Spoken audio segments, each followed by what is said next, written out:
Everything was taken away from me.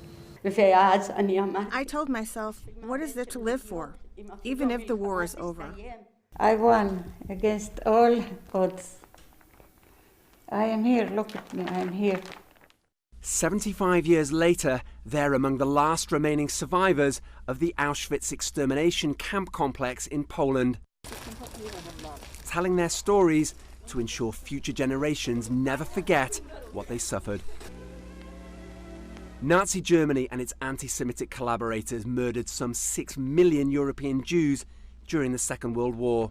Auschwitz, whose gates declared with barbaric irony, Arbeit macht frei, or work makes you free, was the largest extermination camp and remains the most infamous symbol of the Holocaust, not least for those willing to relive the horror. When the doors opened, we felt like we were entering the gates of hell. There was smoke everywhere. There were awful smells. We could see bodies along the central alleyway. There were dogs running around, jumping on people who looked like walking skeletons. Extermination was the fate of all who were not fit to be active beasts of burden for the Reich. More than 1 million people died at Auschwitz alone, including non-Jews. Many gassed and then incinerated in enormous crematoriums, or simply shot dead and thrown into mass graves. When Russian soldiers liberated the camp and its sub-camps, the full horror of what had taken place wasn't immediately apparent, nor to the prisoners initially. The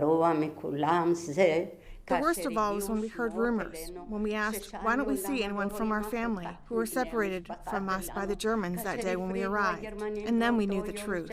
We were told, don't you see the smoke rising up? What could we think? Maybe it's from the kitchen, maybe from the laundry place. We couldn't even think for a moment on crematoriums. After liberation, a museum was created in 1947, the huge site preserved to bear witness to the Holocaust.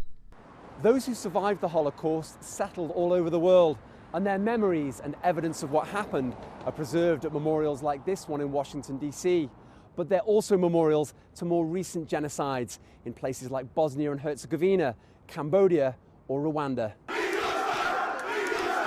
But efforts to educate successive generations about the Holocaust haven't prevented far-right populist parties from becoming electable around Europe and even in Germany. We want all the black out of this country. All Arab all what is Islam out. For those who survived the Holocaust, those sentiments sound all too familiar. Anti-Semitism is a problem that the world has to live with. I'm used to it. It's part of my functioning. That is there in the background all the time. Some of it very much within me. I mean, somewhere else, I've said, Auschwitz isn't gone. I'm still, part of me is still in Auschwitz. Their hope is that part of Auschwitz will also remain, with those willing to see for themselves what happened there. Owen, Fairclough, CGTN, Washington.